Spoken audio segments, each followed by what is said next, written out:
My only best friend's parents, obsessed with having a son, had sold her to a 40-year-old serial wife beater for a 50 grand bride price. She was working nights at Eclipse to buy herself back. When she got sick one night, I covered her shift. The twice-married tycoon who saw me on stage decided I was wife material. My friend, green-eyed, tried to elbow me aside, only to be cold-shouldered. I was heartsick. I drank myself blind at Eclipse, and the same man tucked me into his car and straight into a marriage license. Now I share the house with an 8-year-old ice princess, a 4-year-old demon boy, a hypercritical society mother-in-law, and a husband who seems battery-powered. 12 a.m. The sky over Riverdale low and murky. The sidewalk outside Eclipse was still jammed. Serena stood under a street lamp, staring at the razor-crested man in the custom suit, convinced she'd misheard. She dug a knuckle into her ear. Mouth open. Say that again, slower. Adrian didn't bristle. His voice came velvet and low. Adrian, CEO of Caldwell, 31, divorced 3 years, 1 8-year-old daughter, 1 4-year-old son. Bride price, $5 million upfront, a $10 million villa, a $5 million car.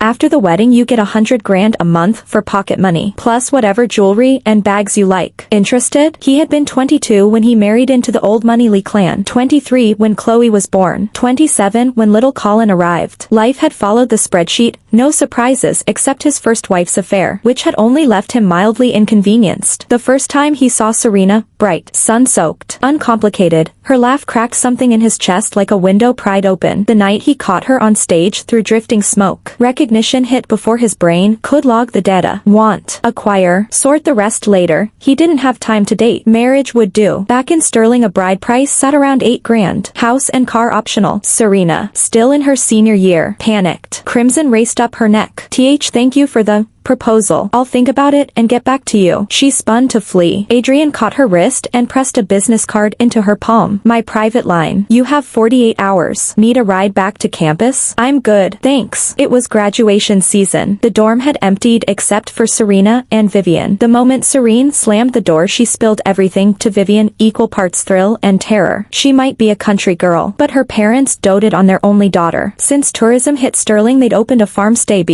The idea of her marrying a twice-divorced old man with 2 kids would horrify them. Vivian had 2 brothers and parents who thought girls were draft animals. She'd worked double shifts to pay tuition, only to be auctioned off to a wife beater for 50 grand the week after commencement. Never having tasted family love, she'd fed on Serena's affection until envy curdled it. Tonight that envy curdled further. Vivian stared at the black and gold card, Caldwell Adrian, then at the browser photos of the handsome billionaire, knuckles whitening around the cardboard. Asterisk nobody's pulling me out of the mud. I'll climb myself. Asterisk she pasted on a smile. Listen, a second marriage, 2 stepkids. That's sandpaper for the rest of your life. Your folks adore you. They want someone who'll cherish you, not add chores. And remember Derek. Word is he and Mingya just split. He's local, cute, runs a chain of supermarkets. Parents would love him. Perfect match, right? Serena nodded slowly. Makes sense. I'm barely grown up myself. Why play the evil stepmother? I'll call Adrian and say no. Vivian whisked the card behind her back. Silence is an answer. Let me trash this for you. Get some sleep. I'll bring breakfast. Next morning Serena woke to rustling. From the upper bunk she watched Vivian claw through the closet at 6:50. What's with the costume hunt? Vivian looked up, eyes glassy. Model interview. My stuff's ancient and cheap.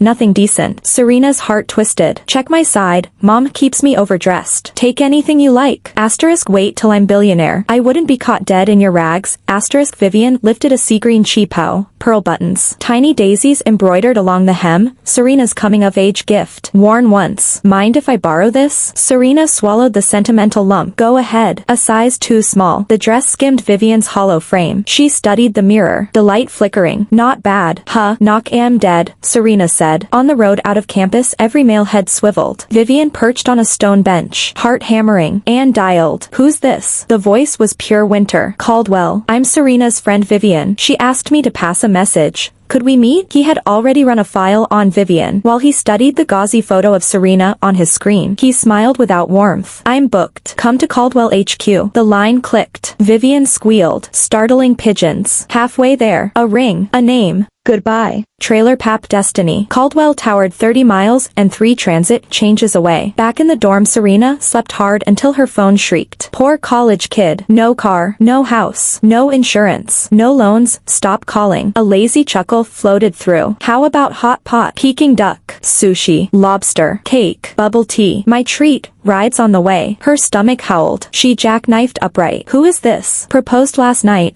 Already forgot. So, will you marry me? Blush gone. She cleared her throat. You're great, but we're from different planets. Thanks anyway. Bye. Click. Adrian tapped a manicured finger on the rosewood table. Your friend Vivian will be here soon. Serena snorted. She's at a casting call. Creep alert. Scared I'll eat you. Caldwell's public. Drivers outside. Hurry. She tried Vivian 5 times, straight to voicemail. Then blacklisted. Worry trumped pride. She threw on overalls, grabbed a bun, and ran. A black Bentley idled at Riverdale's gate. A chauffeur bowed her in, offered a lacquered bento, candied chestnuts, bird's nest custards, matcha milk. She scarfed every crumb. 6% full. Google told her the box cost almost $700. The pocket milk 40. Daylight robbery. For Caldwell it's pocket lint. He owns the place. The driver laughed. Downtown skyscrapers swallowed them. A secretary named Lucy ushered her to the executive lounge. Inside, Vivian, still in Serena's chi-pow, was nursing her 4th espresso. Legs crossed. Heart racing. The assistant flashed a polite smile. Caldwell owns more than a dozen companies that move hundreds of millions a day. Of course the president is busy. Wait here. When he has a minute he'll come see you. Serena crossed the imposing lobby. The secretary swiped her through the CEO's private elevator. 36 is all his office and the executive assistants. I'll take you straight to him. The doors opened at the top floor. Adrian's suite sprawled over 100 square yards of pure authority. The secretary set a coffee and a slice of strawberry cake in front of her. Have a seat. He'll be out of his meeting any second. Serena perched on the black sofa facing the glass wall. The severe decor automatically straightened her spine. She hadn't planned to eat, but the cake smelled lethal and was barely fist-sized. 2 bites. Gone. She dabbed her mouth with a tissue from the table, then sipped the coffee in fake dainty sips. Bitter first, sweet finish, fragrant all the way. Cup empty. Adrian walked in. Tailored black suit, black shirt, black shoes, handsome face set to freeze. The click of the closing door ratcheted her pulse. Why did I come to his turf? Idiot move. He strolled over, loosened his silk tie with long, knuckled fingers, and sat beside her. The force field around him made her slide an inch away. Where's my best friend? He leaned back, arms draped along the sofa back, almost circling her. Relax. She's 1 floor down. His cologne reached her. Serena stood. Then I'll go downstairs. Thanks for the snack. Bye. Adrian caught her wrist and reeled her in. Scared you'll fall for me? If not, stay and talk. She squirmed but couldn't break free. Looking him dead in the eye, she said, we're not compatible. You flunk every column on my boyfriend checklist. And I'm out of your league anyway. I'm busy. No time for games. Let's skip the reunion circuit. Nobody ever talked to him like that. The novelty charmed him. If we're not on the same road, I'll build one. Never met a place I couldn't reach. He tipped her chin, brushed a kiss across her lips. Eyes locked on hers. I'm serious. Say yes, and we can sign the papers today. I know what you girls want in one man, forever. But feelings are weather. They change. Only cash and assets are real. Sign a contract with me. Cars, houses, money, clothes, bags, jewelry. If we divorce a month later, you still walk away with over $100 million. The offer was obscene. Serena looked away. Tempting. I'll think about it. Let me show you something. After, you might decide faster. He released her, led her down the hall to a conference room fitted with one-way glass. Inside, Vivian sat upright. Serena lunged for the door, but Adrian stopped her. Aren't you curious why she's here? You think she tells you everything. Watch. He dragged a chair to the glass, pressed her into it. Sit tight. He stepped into the adjoining room. Vivian jumped up, beaming. President Caldwell. I'm Vivian, Serena's best friend. Just call me Vivi. Adrian sat opposite her, stone-faced. You said Serena had a message. Vivian sashayed closer, voice syrupy. Serena's been crushing on Derek since high school. 7 years. Same hometown. Always talking about going back to marry him. She calls you a divorced old man with 2 kids. Says life with you would be hell. Accuses you of delusional toad pond dreams. My parents worship my brother.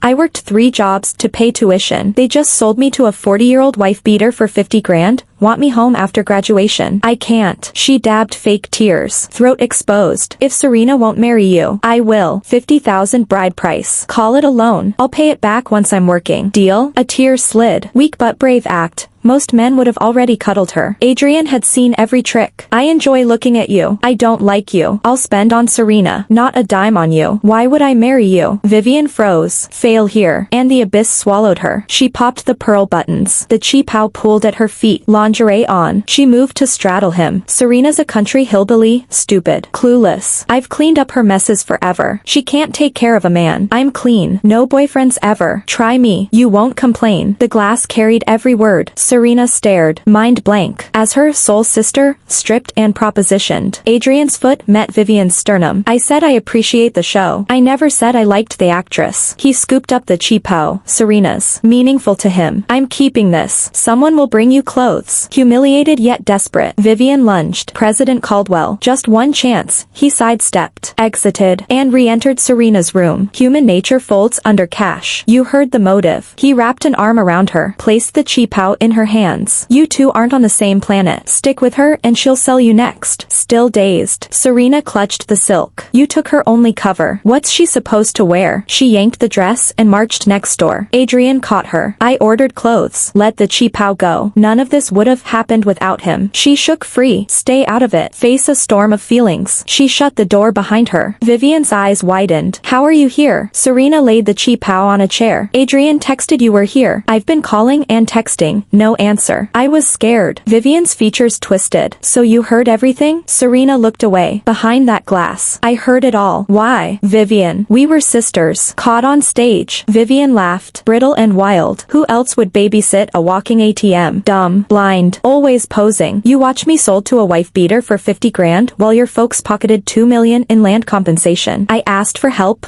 20 grand. And you tossed me 2 like charity. Serena's eyes stung. The money went to build the farm stay that 2 grand was every dollar I'd scraped writing online novels. I gave you everything except grocery cash. Seeing Vivian unravel, Serena softened. Diploma pickup is tomorrow. Running is cowardly but sometimes necessary. Come home with me. Run the farm stay together. We'll figure the rest later. She reached for Vivian's hand. We're fresh grads. No one hands us $500,000. My village is off the map. Your parents will never find you. Room, board, insurance. 3 grand a month until we turn profit. Bigger cut later. Let's leave now, before things get uglier. Vivian slapped her away. If I hide, it won't be in a pigsty. Since this door closed, I'll find another. Save the hero act. Serena blocked her exit. Don't do something you can't undo. Crash at my place. At least tonight. Eyes blood red. Vivian snarled. Who are you to script my life? Bestie, don't make me laugh. She smirked. Might as well confess. I never delivered that love letter to Derek. He wrote you one. I tore it up and humiliated him. When money went missing in the dorm, guess who spread the rumor? It was you. Me. I took it. The news hit like a slap. Serena had nearly dropped out from the whispers. Why? Vivian's tears fell. Because I hated how the sun always shone on you. A knock. A female assistant entered with a shopping bag. Caldwell asked me to bring this. She left. Vivian slipped into the new dress. Quit trusting so easy. A kind word and you hand over your kidneys. She walked out. Door shutting with a soft click. Serena slid to the carpet and sobbed. The door opened again. Adrian lifted her up. Wiped her cheeks. Everyone charts their own course. She shoved him. This is your fault. He stayed gentle. I was the spark, not the fuel. Don't dump their fire on me. She knew that. Sniffling, she picked up the crumpled chi-pow and left. He followed. She whirled. I'm toxic right now. Back off. A last glare. Then she ran. Streets blurred. Back to the dorm. Impossible. 4 years of sisterhood dead on graduation day. Did the universe demand she lose somebody? She wanted to numb it. The only bar she knew was the one where Vivian had waitressed. Eclipse. She hailed a ride. Day shift. Lights low. A bartender swept the floor. He looked up. We're closed. Serena slid onto a stool. Wallet check. 1,800 left. She kept 5 for the ride home. I need to get drunk. Here's 1,300. Make it happen. The kid, owner's nephew, checked her ID. What do you usually drink? Pineapple beer. He shook a pastel rainbow cocktail. Maybe 5%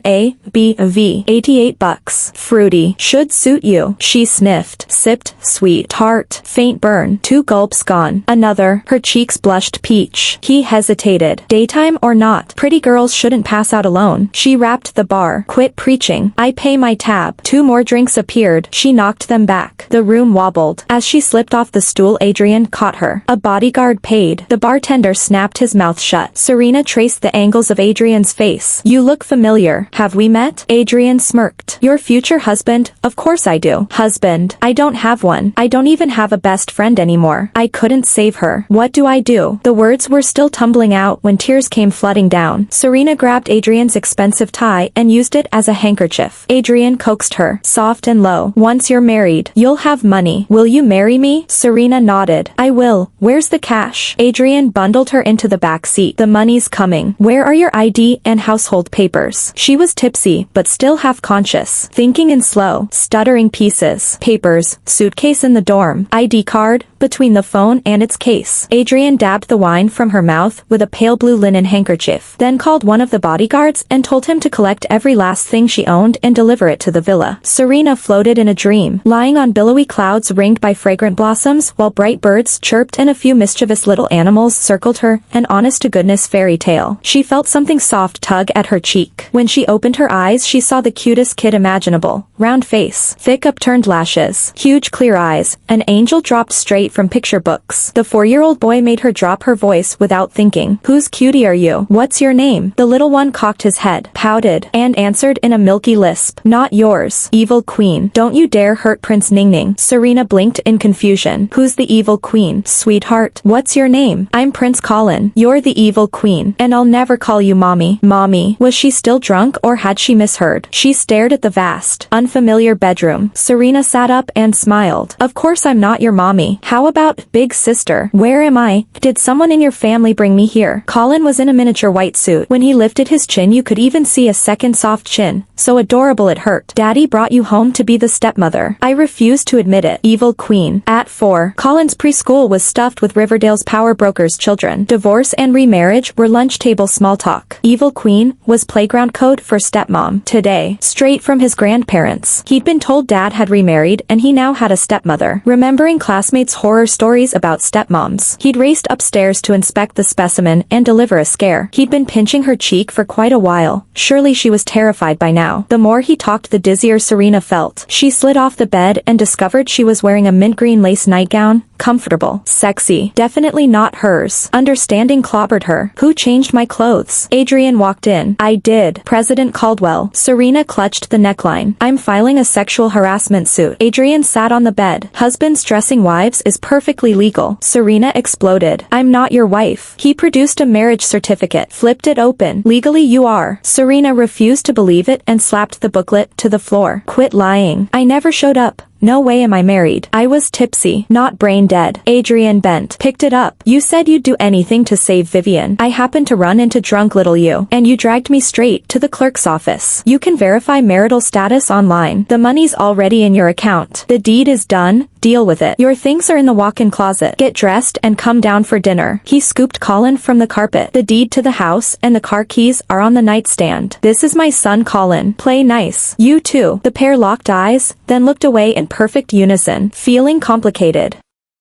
Serena pulled up the official site on her phone. Today's date. Married to him. Whatever had happened between last night and sunrise. The ending was carved in stone. She'd barely met Adrian. It had to be pure lust. And lust cooled fast. Still, even a 1-month marriage would pay more than most people earn in a lifetime. Apart from the label a divorcee, she had nothing to lose, and Vivian would walk free. She tapped her banking app. Balance. $6 million and 50 cents. She stepped onto the thick carpet and opened the nightstand drawer. A property deed for Azure. The luxury compound near Riverdale. Rumors said even the cheapest villa there cost $10 million. She didn't even have a driver's license. A $500,000 coupe meant nothing to her. Money first. Sentiment later. She'd repay Vivian's bride price for her. She sent a text. Only a red exclamation mark came back. Blocked. Serena felt a stab of hurt. Jerk. Total jerk. Tomorrow she'd pick up her diploma and hand-deliver the cash. Whatever Vivian's motives. The years of friendship had been real. She couldn't abandon her now. She wired another $1 million to her parents. Opening a farm stay. B swallowed cash. The phone rang. Adrian's voice, Come down to eat. Fine. She hung up. The suite was massive. After a wrong turn she located the walk-in closet. Another room entirely crammed with clothes, shoes, bags, all top-tier labels. Vanity lured her into trying a pair of stilettos, perfect fit. She checked, everything was size 8. While rifling through dresses she spotted her own old cheap out and sighed. In the end she chose a pale yellow midi dress and stepped out. A double set of carved doors opened onto a long gallery. At the far end Adrian waved. She descended a curving marble staircase into a hall where 6 maids and 1 butler bowed in synchrony. Good evening, madam. Just call me Serena, she mumbled, cringing. This is way too formal. Adrian pulled out the chair beside him. Sit. You must be starving after your nap. More than a dozen artful dishes ringed the round table, just 2 adults and 1 kid. She slid into the seat farthest from him. Adrian didn't seem to care. The chef cooked to your taste. Try. Colin had been forced to wait. Resentment rolled off him in waves. His grape-sized eyes darted. Plotting. Serena reached for a poached shrimp. Colin speared it first. Whatever she aimed at, he blocked, piling his panda plate high, then ate none of it. Adrian shot him a chilly glare. Mind your manners. Colin ignored him and kept antagonizing her. So this is instant parenthood, Serena thought. She stopped playing nice. You took all that food you don't even like. Waste is a sin. Let me help. She stood, swept his bowl over, and ate. Never in his short, pampered life had anyone dared confiscate Colin's food, especially not his favorite panda bowl. Eyes wide, he burst into wails. Serena smirked at Adrian. He returned a faint smile and said nothing. Aren't you going to stop me from bullying your son? Adrian set down his chopsticks. You're right. From now on you're his mother. Discipline is your job. Colin howled louder. Adrian still didn't comfort him. Serena caved. He's your kid. Do something. Crying vents emotion. Listen to that volume. Healthy lungs. When he's hungry he'll ask the butler. The butler approached with 2 velvet boxes. Sir, these arrived. Adrian opened them in front of Serena. Our engagement set. You'll get a grander one at the ceremony. He slid the heart-shaped red diamond solitaire onto her left ring finger and handed her a simpler band set with a tiny red diamond. Your turn. Under his burning gaze she fitted the band on him. Light exploded off the 2-carat red stone. How much? She asked. Dazzled. Adrian lifted her hand and kissed the gem. 2 carats. 5.2 million. Serena yanked her hand back and rubbed it on her skirt. Fake love. Real money, if she ever walked. The ring walked with her. I need to go back to campus. Adrian gathered her into a bridal carry. Your stuff's already moved. Tomorrow I'll drive you to pick up your diploma. After that you live here. The dorm is history. Serena and Colin objected in perfect stereo. No way. Overruled. He told the butler, school tomorrow. Put the prince to bed. Serena wriggled. Put me down. What are you doing? Adrian brushed a kiss across her lips. First night as a married couple. What do you think? Inside the master bedroom he locked the door. Option A, you bathe alone. Option B, we bathe together. Escape looked impossible. She inched away, stalling. Alone. Definitely. A date this special deserves rose petals, candles, music. Give me time. Send staff to decorate. A drawn-out bath plus fake cramps tomorrow equaled freedom. By the time he cooled off on some new conquest they'd divorce. Perfect. The plan delighted her so much she giggled aloud. Adrian saw the scheming twinkle, said nothing, and speed dialed. A dozen staff stormed in with armloads of crimson roses. Petals carpeted the floor. Perfume soaked the air. The room turned hotel suite extra in minutes. Serena's jaw dropped. That was fast. Adrian backed her against the wall, covered her mouth with hungry kisses. We grow roses out back. Keep 20 staff. Have a department store inside the compound. Ask for anything. It's yours. Breathless and weak-kneed, she was scooped into a sunken tub the size of a plunge pool. When he reached for his belt she yelped,